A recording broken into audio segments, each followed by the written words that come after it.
Every now and then, I meet someone who's changing the world for the better by their sheer will alone. Whether they're authors, activists, or adventurous, these people are blazing a path with their deep enthusiasm and allowing the world to follow. Their passion is strong, and my passion is to tell their stories.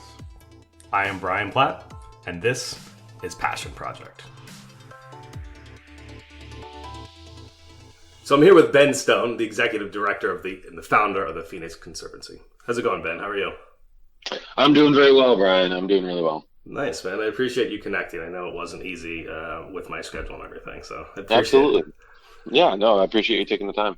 Well, awesome. Yeah, absolutely. And so I'm really excited about with talking with you. I think you've got a great organization, but on top of that, it couldn't really come at a better time than right now. But why don't you tell us a little bit about the Phoenix Conservancy and how you got the idea for it and how it really kind of came to fruition? Yeah, so we were actually, I did a lot of research when I was going through college. My study was mainly focused on ecology and evolutionary biology, and so I was able to join some research programs working with wolves and bears and a lot of different organisms. And it was something that I noticed while I was doing research, that there seemed to be this disparity between the people who are doing the scientific research about restoration and habitat types and things like that, and the people who are actually living there, the community members, the ranchers, the farmers. And so I kind of saw this disparity, and it was something that was very frustrating to me. I thought that there could be better conversations between those two groups, and I really felt like people could be communicating a little bit better, and it would really have a big impact on the actual environment that people were living in, working in, doing research in.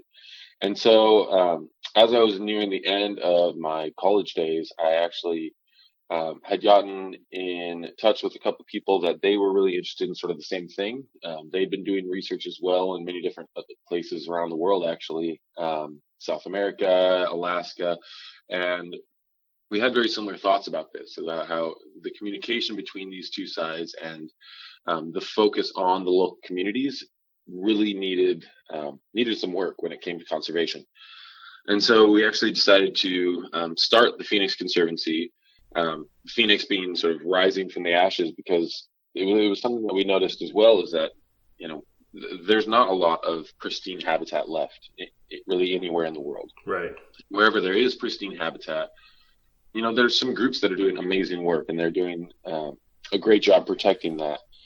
But we really felt like there was a lot of land that was degraded or otherwise unused for native habitat that we could work to restore to some sort of native, or at the very least, ecologically significant ecosystem. And so we started the Phoenix Conservancy we're just going on our third year right now.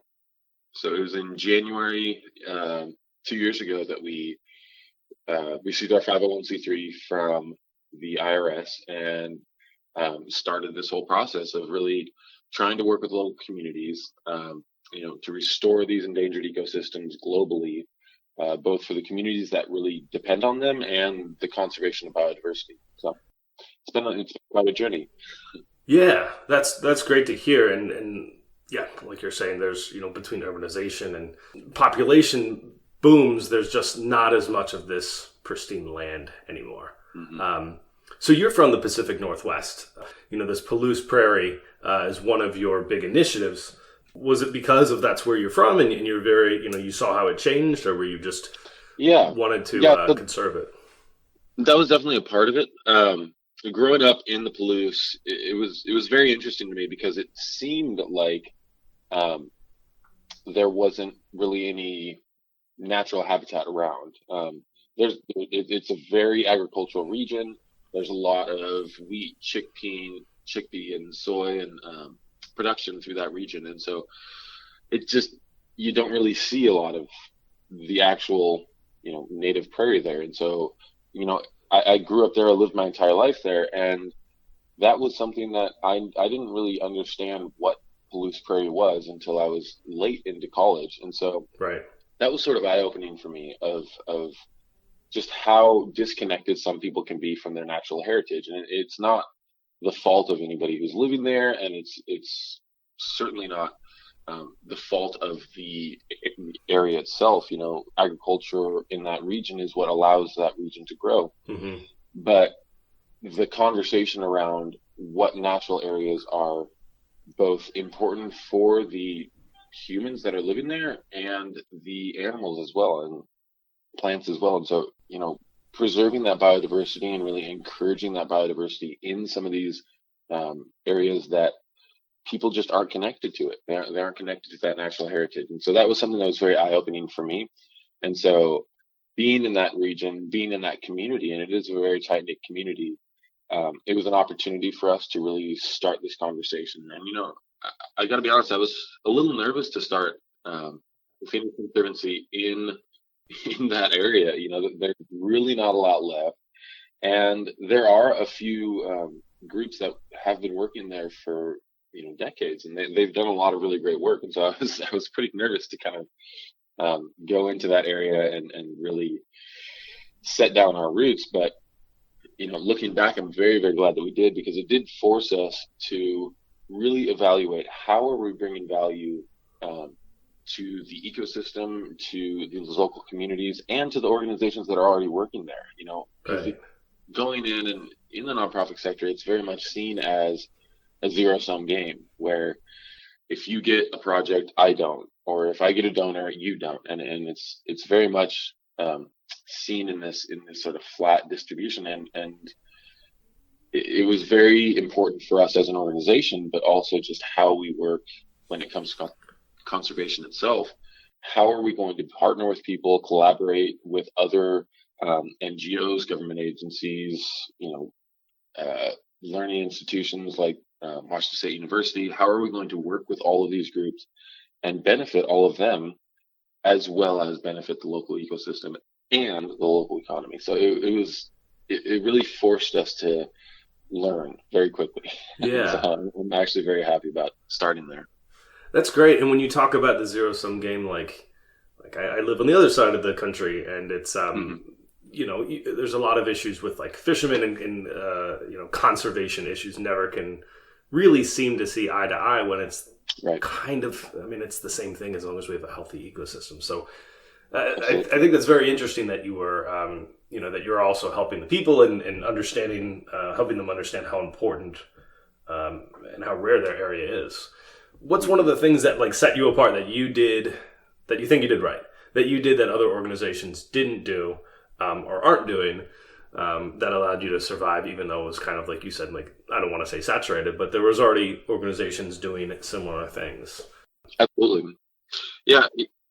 I really think that one of the things that we did right was really reach out to the community. And again, it's a very small community of people anywhere where you're at that are inherently interested in conservation, biodiversity, things like that. It's a smaller subset of anywhere where you're at. And so it was very much the same out on the Palouse. And so the people who would normally be interested in conservation and be interested in those groups, they were already plugged into this. But what we did, and I think what we're doing very well, is really connecting with those people who would normally not think about it. There's a lot of people who go about their day-to-day lives, and it's not that they're ambivalent or they're not interested, but it's not a part of the daily conversation in these regions. Yeah, exactly. And so connecting to some of those people and just starting to have some of these conversations about how biodiversity is important for the region, how some of the work that we're doing, how conservation, how some of these native plants are really important to water quality and water availability or soil acidity, things like that directly relate to the economy out in this region, Yeah, absolutely. But again, these conversations they aren't had normally. They don't just come up around the water cooler on a random Tuesday. And so having some, whether it's events, whether it's outreach, whether it's volunteer opportunities where we bring in different community groups or partner with local businesses and have them bring their crew out, it starts a conversation. And I think that's something that's really important, and in a lot of ways sometimes can be undervalued, because it really isn't what the normal contributors or supporters of conservation, they want to see conservation happening, and that's important. That's absolutely a vital part of it. But having the conversation really can't be undervalued, because getting more people interested and talking more frequently about some of these issues is, I would say it's at least half the battle. Yeah, I think kind of having it, humanizing it, having it like, how it directly can affect you in your livelihood. Like you can talk, and people have been for, decades been talking about climate change. And it doesn't necessarily, people don't necessarily respond unless it does affect them directly.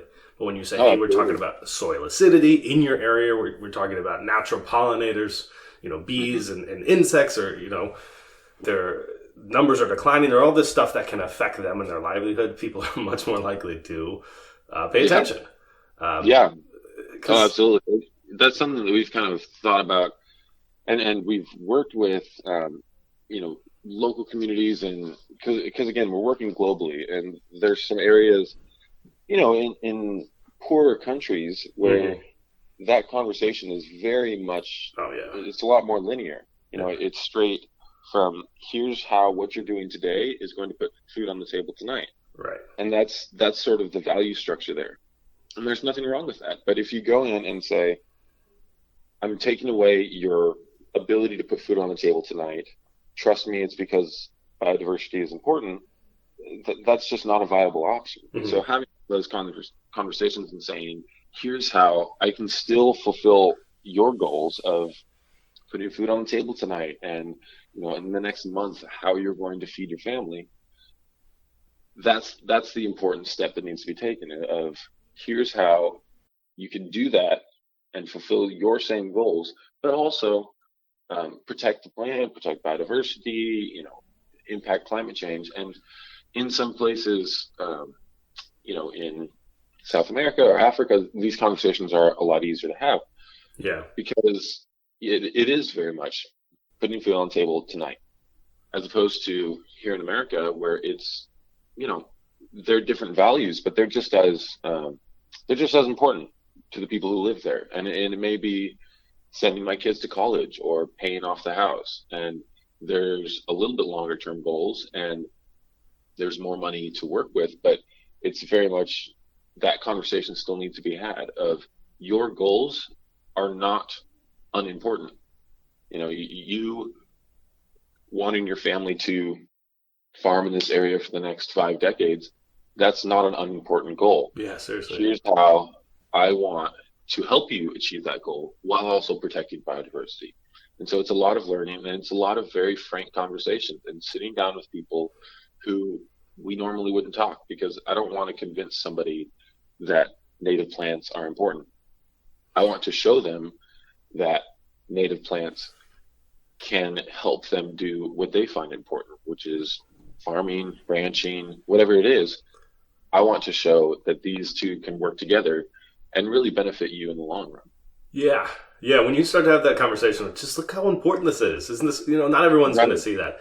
Like there are, I'll go on hikes with people and they don't appreciate it. So even when you're out in the actual nature, people aren't necessarily, eye to eye with you about how important it is, but saying, hey, this is how, we can do them both together at the same time. Right. And to better results, generally speaking, on both sides of it.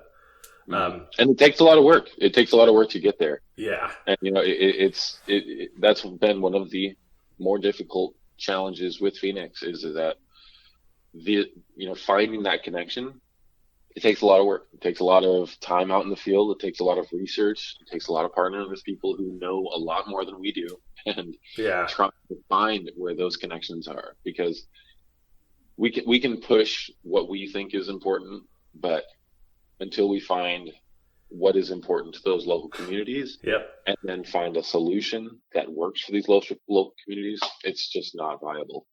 Do you have an example of a time that's happened, that you found an issue and said, well, we've got a solution right here that could benefit both parties? Well, yeah, that's something that we've been looking at on the Palouse is, the big issue out in that region is that there's very little habitat remaining, And what is remaining is very, very fragmented. They're very small portions spread throughout the entire region. And so, we've talked about doing larger restoration programs and how do we get more native species out and preserve its biodiversity and, all those normal conservation minded solutions. But again, with the conversation being how can we really benefit these local communities? It was a lot of work to try and figure out what actually matters to this region, what's important, and how can restoration, conservation, and the overall goal of biodiversity, how can that also benefit that community? And that's your home too. So, yeah, so absolutely. We think we know the people in the area and what they need, but really don't. No, absolutely. It's not until you actually sit down and have that conversation that you learn that. And so we did a lot of work, and it took a long time. When we founded Phoenix, we didn't start any single projects for several months, and that wasn't because there weren't projects to start. It was because we made a very purposeful effort of we need to sit down and we need to learn. We don't need to come in and say, here's what we know and here's how we're going to change everything. We need to sit down and learn what's important and what are the issues here, and really try and figure this out and be very purposeful so that we can be the most effective when we actually do start doing some of this work. And so there's been several avenues that we've gone out on the Palouse. There's one of the big issues in the region is water availability and water quality. It's the aquifer there. It has been decreasing by feet every single year. Oh wow! And there's through that whole region, there's a concern about the future of water in that area. Mm-hmm. And so we've been working with a couple different corporate partners as well as local community members to try and determine how some of these native plants, which, for instance, these native plants have these massive root structures, where normally whatever isn't in farmland, it's in what's called the CRP program, so the Conservation Reserve Program, and it's through the NRCS, which is through the USDA. And so they worked very closely with farmers to pay them for the land that they don't farm, pretty much. And so they pay them to keep land out of production sometimes to preserve that for future use and future farming. Oh. And so some of the factors that play into that CRP program is soil, protecting the actual soil itself, protecting the nutrients in the soil. And so they plant a certain grass mix over that soil to prevent erosion and things like that. And so there's a lot of this land that is in CRP. And CRP mixes are generally not native mixes. And the plants that are in CRP, they have these root structures that go down between 5 and 8 feet. And we've seen when you dig down that deep, it's almost like somebody turns on a faucet underneath. There's so much water and it just comes pouring in from the sidewalls. And so the water moves very, very quickly just underneath the surface. And so we've been working with some corporate partners to try and demonstrate how these native plants that have root structures that are sometimes 20 to 30 feet deep can really break through some of these restrictive layers and move the water down instead of moving it horizontally to the nearest culvert or whatever it is that then just leaves the area. And so that's sort of one of these projects where we're really trying to identify a community problem, which is the future of water on the Palouse, and then identify a possible solution to it. So the roots are twice as long as what they need to be, or as as what the water level is. So you're saying that having more of these natural plants in the area would naturally pull the water that's in the soil down further and thus keeping it in the area instead of running off? Yeah, so that's something that they've seen out in the Midwest on some of these prairie systems out in the Midwest, but there's just not a lot of research out where we are. And so we'd really like to work with some of these local farmers as well and get some hard numbers on this, because as soon as you get hard data and you can actually say this is how much water stays versus native versus non-native plants, right? that's a direct value structure that we can carry throughout the entire region.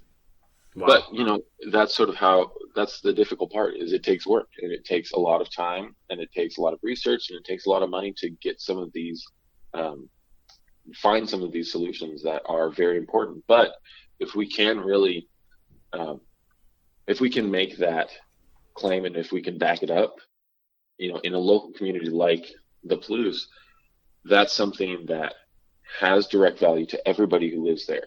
It's something that that they care about and that they're concerned about, and we can solve it while also protecting biodiversity and increasing the restoration that happens throughout the entire region. And so it takes a lot of work. We're still getting these programs going, and we're still doing a lot of this research, and we're going into our third year. So it takes a lot of time. But the focus on trying to solve some of these community problems while also protecting biodiversity, that's kind of what we're about. Yeah. And is it, I mean, it seems pretty fulfilling. Like, even though the arc of a whole project can take years, it sounds like, it seems like there's a lot of, momentum and wins along the way, that even though they're slow to come, they're probably pretty fulfilling.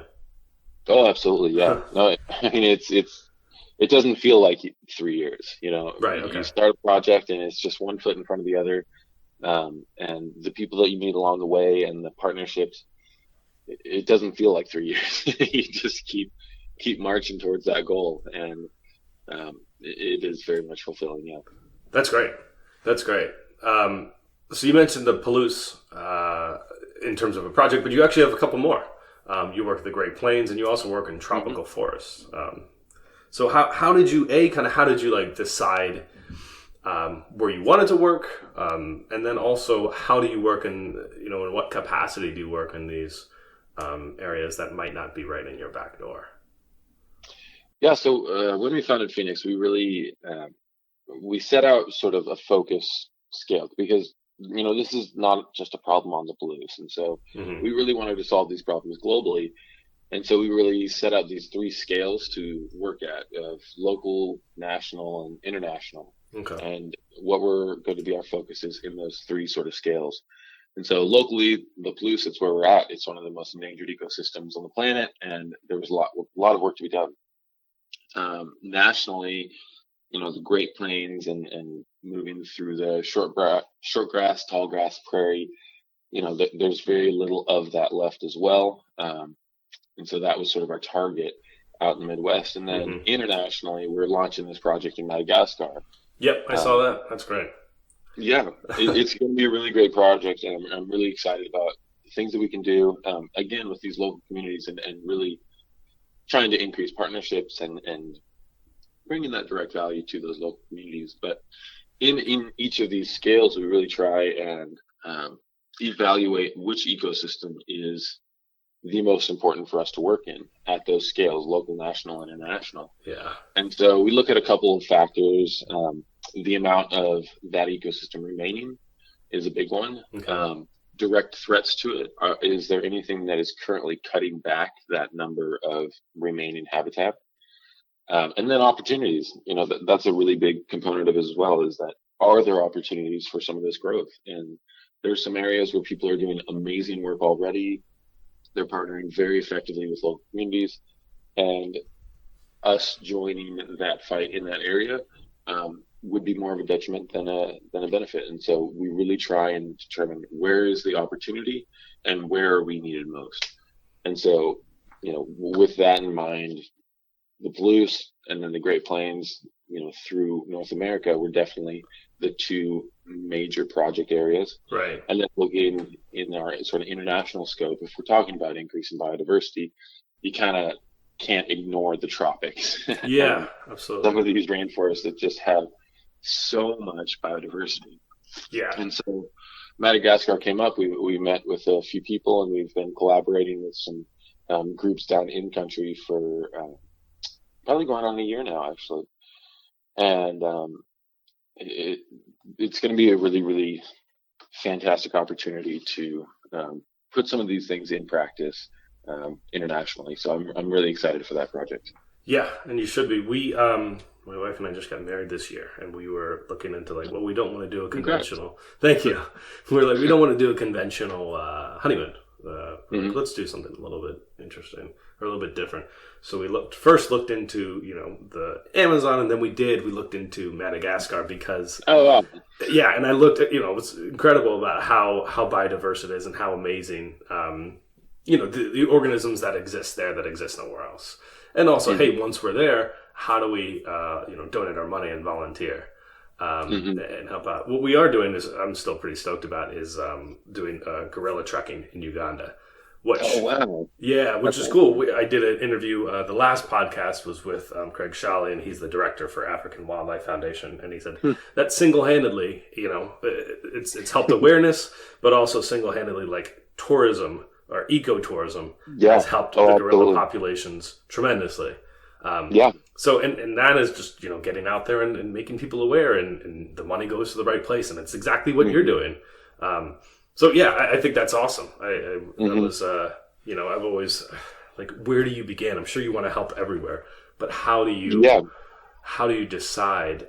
That's very interesting of like how many organizations are already there, or what's the actual potential, or what rate Right. are these ecosystems diminishing in the first place? Yeah. And, that's something that we keep in mind pretty often, actually, is Hmm. how are we, we're we're young and idealist, and we want to change the world, and it's Right. one of those where, if we're being really honest about it, there's no way that we could be in every endangered ecosystem around the world, continually benefiting everything in perpetuity. It's just not feasible to be a multinational corporation that's doing this on a massive scale. And so that really informs a lot of our work, is how are we very purposeful about this? Where are we needed? And when we go there, and when do we work? And when we do some of these programs, how are we making sure that this is something that's so beneficial to these communities that we won't have to be there forever? Because as soon as It's true. Good point. start a program that brings benefit to the area, it doesn't become, you should do this because it's good for biodiversity. It becomes, you should do this because this is the best way for these local communities to exist in the long term. Hmm. And those communities take on these programs that don't involve us, and we can step back and move on to the next project. Um, but as soon as we sort of start that cycle, that's something that's truly sustainable. We don't have to continually pour time, money, and effort into it. If we can demonstrate that early on, that's something that becomes a community identity. Right. So it's really important for us to do that, because, if we're being practical about it, we can't be in every habitat and everywhere on Earth. As much as we'd like to be, Yeah. it's just not feasible. And so we got to make sure we know what we're doing. Yeah, exactly. That's where the research comes in, I'm sure, and that's also where how you connect it. That's one of the frustrating things about conservation for me is just when people come in and say, "Hey, this has to happen for this reason," and not Right. really connecting it to the people, and kind of Hmm. coming off a little bit more preachy versus listening. I think you guys do a tremendous job of that. Well, thank you. I appreciate that. Yeah, I just don't think the other way works. As well. Yeah. You've got to kind of hit people in the gut, um, Hmm. and then come up with solutions. Yeah. It sounds like that's exactly what you guys are doing. Um, Hmm.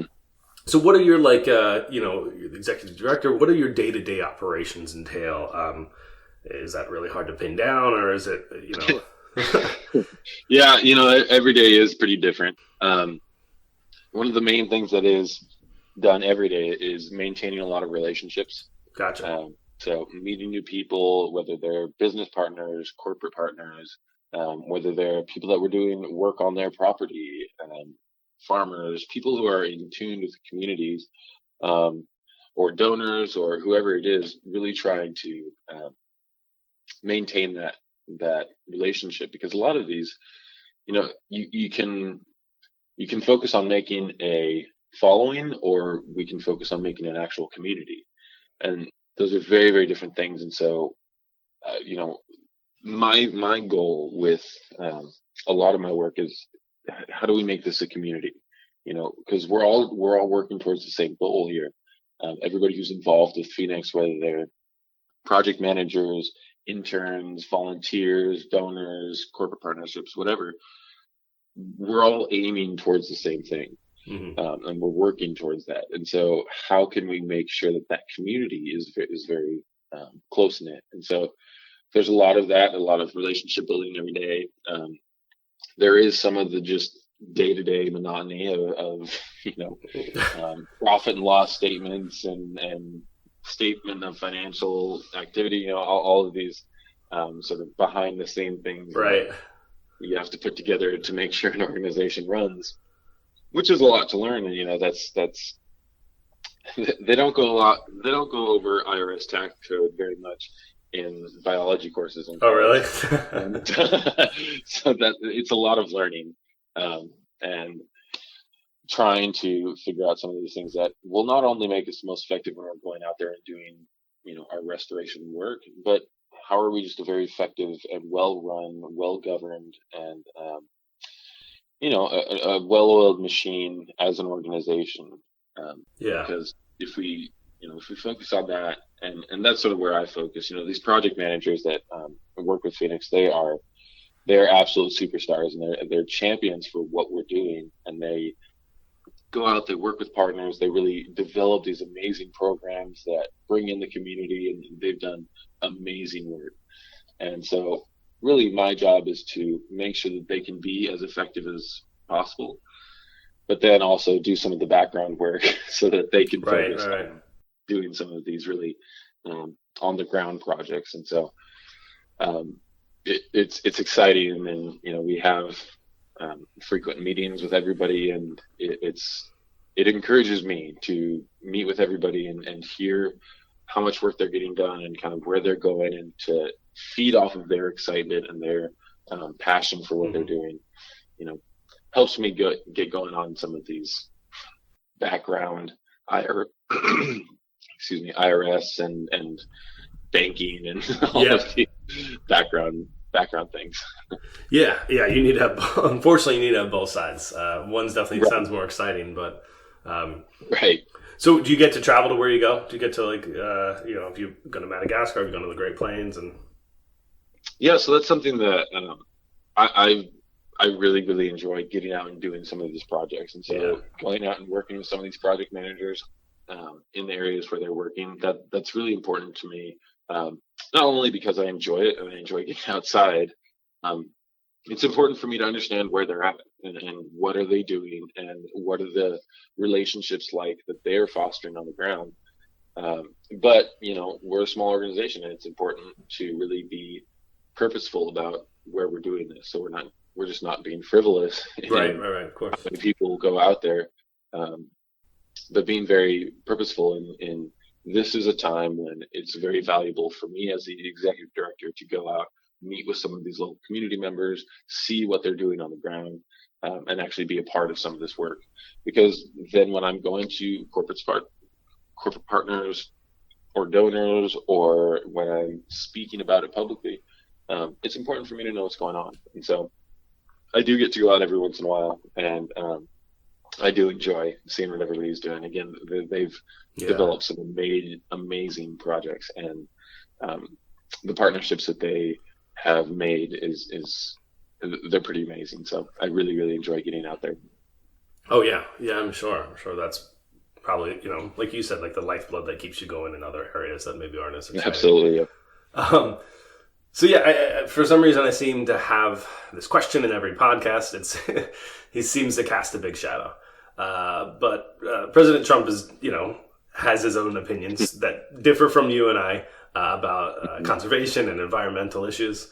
How are his political agendas impacting you directly, if they are? I assume they have some impact.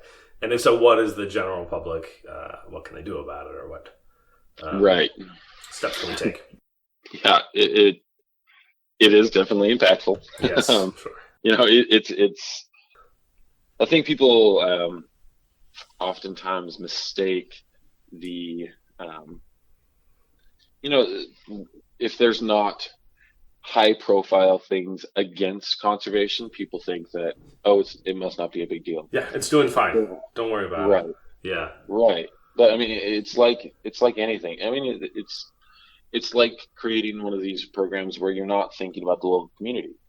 You don't think about how it impacts other people. And there's a lot of these issues that have come up in recent times.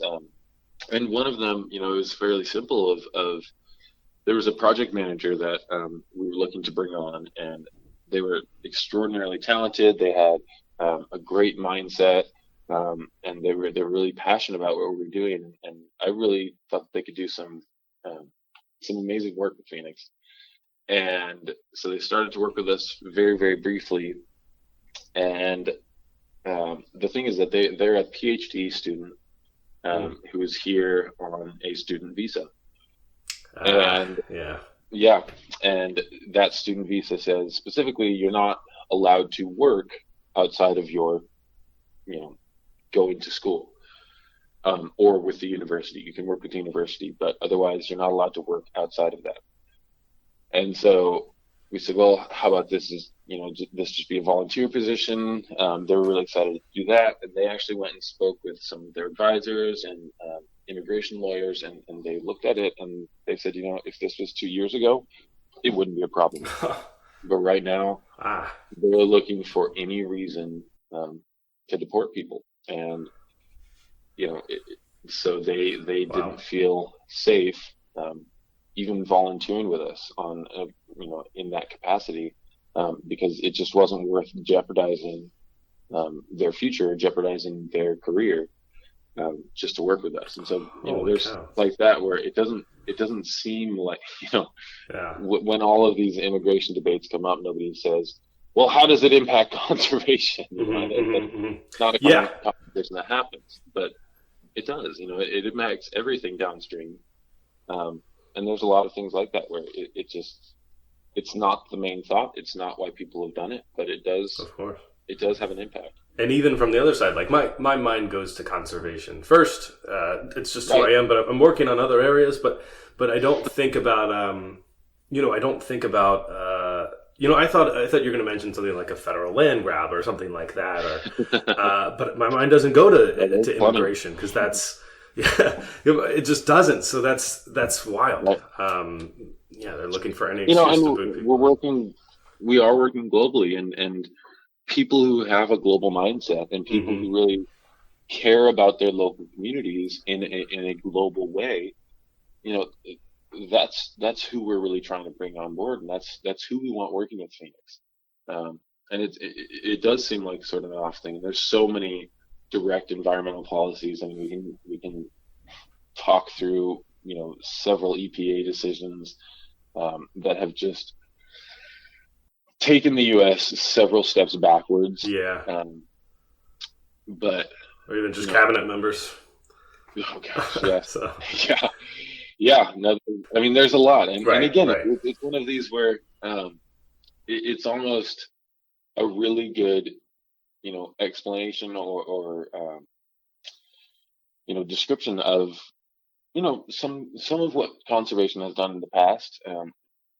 No matter what conservation organization, some of what they've done in the past is very similar to what this administration has done to conservation currently, where if you don't bring up conservation broadly, can do real detriment to local communities if they don't factor in the impact to local communities.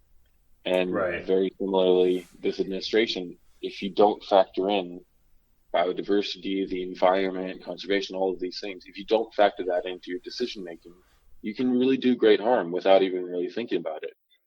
And these policies that are seemingly aimed at something else, whether that's decreasing regulation or whatever it is, while you're trying to aim at that, if you don't factor in some of these other issues, you can really do a lot of harm. And that's probably what I'm most concerned about with where we're going currently, is that it has to be a part of the conversation. We're not at a place anymore where we can just ignore it. And so it's very important to bring some of these things up, but unfortunately they're not being brought up at a higher level. And so I hope that that'll change. Yes. But time will tell. And I think that's something you guys are doing well. I think it's something, there are some people out there that really respond to money, whether it's, on a level that we were just talking about at the federal government, or it's people who need to just focus on how to put food on the plate today.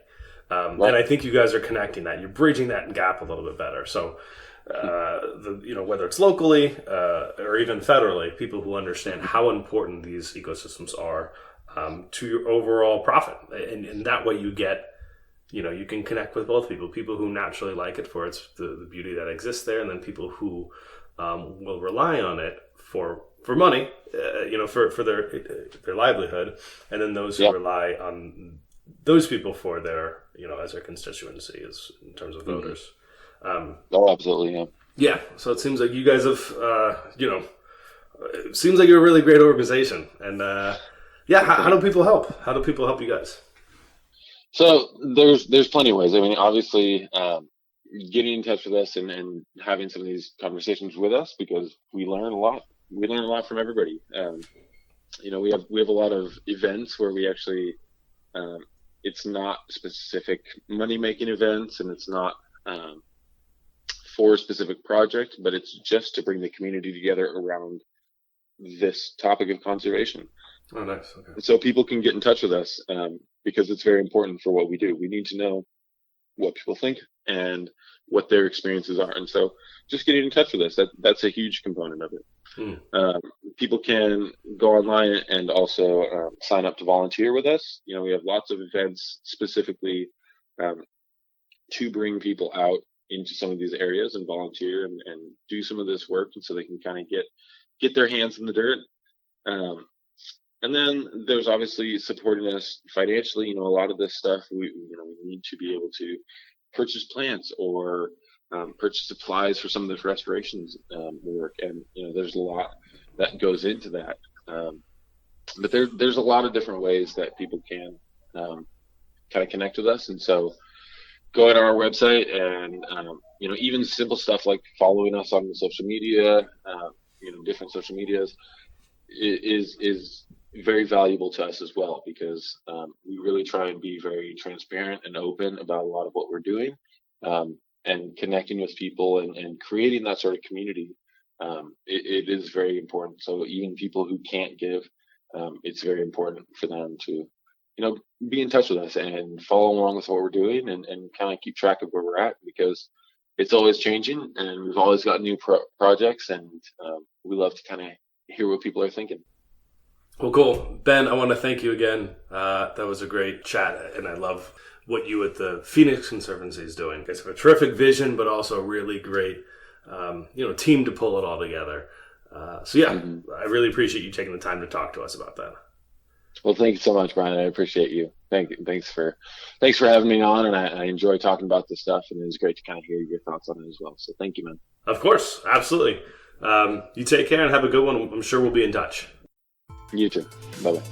Thanks for joining. If you liked that episode, feel free to rate, view, and subscribe.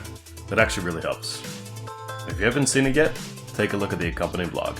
Don't forget yourboots.com, where you can read more and see photos for all the interviews. Until next time.